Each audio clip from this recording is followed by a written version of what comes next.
Hello there, my name's Chris, and what I'm going to do today is demonstrate this classic bit of lockpicking equipment, the manual pick gun.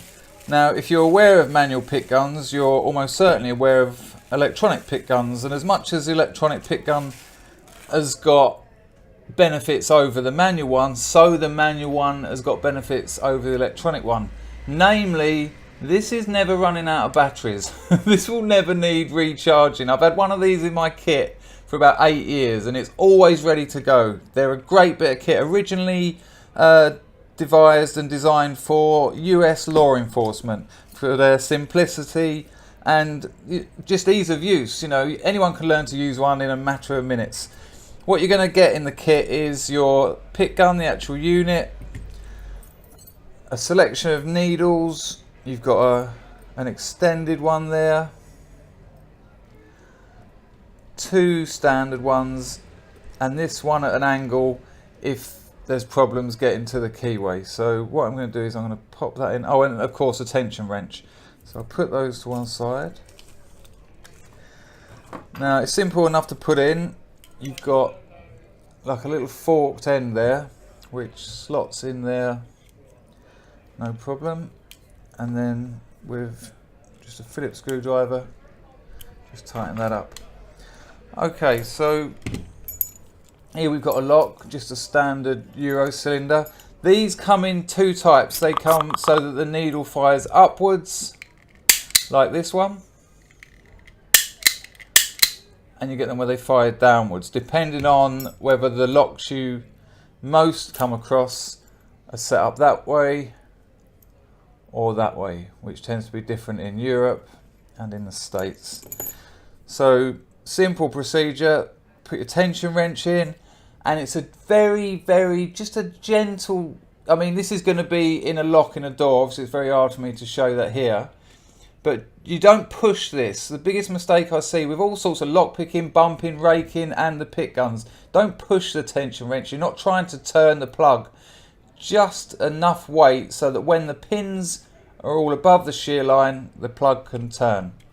You've got this little adjuster here which adjusts the amount of flick on the needle.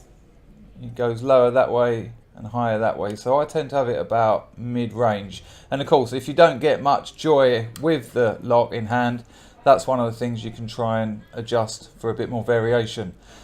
Another thing to look out for, you want to try and keep the needle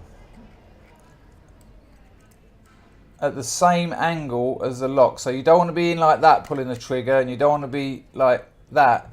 You want to keep it as straight as possible. Okay, so you've got a little bit of tension on the wrench there.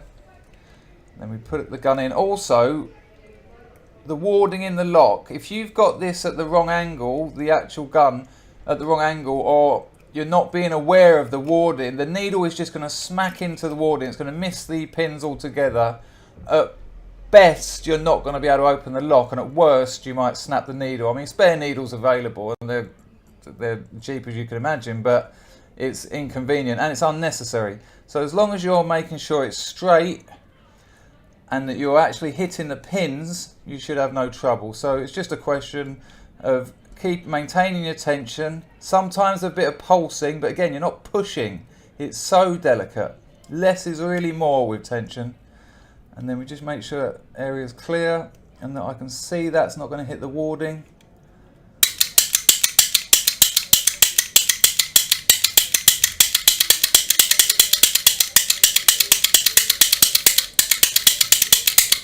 And that lock is open.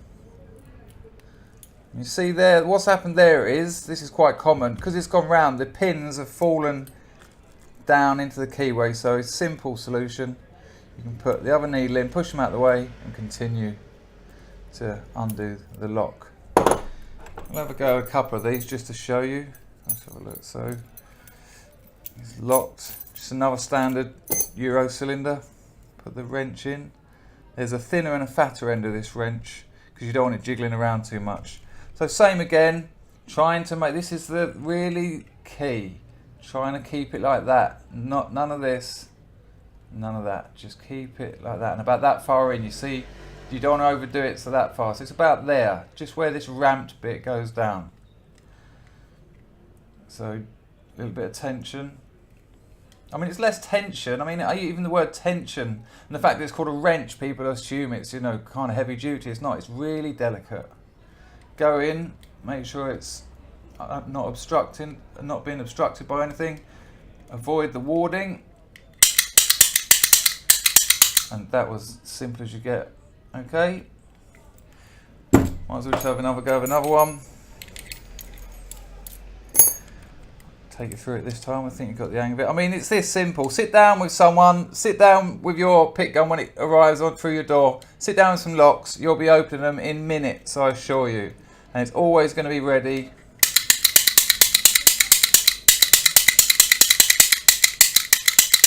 And there you go. That's the manual pick gun. An amazing bit of kit. I don't know a locksmith who doesn't have one. Take care.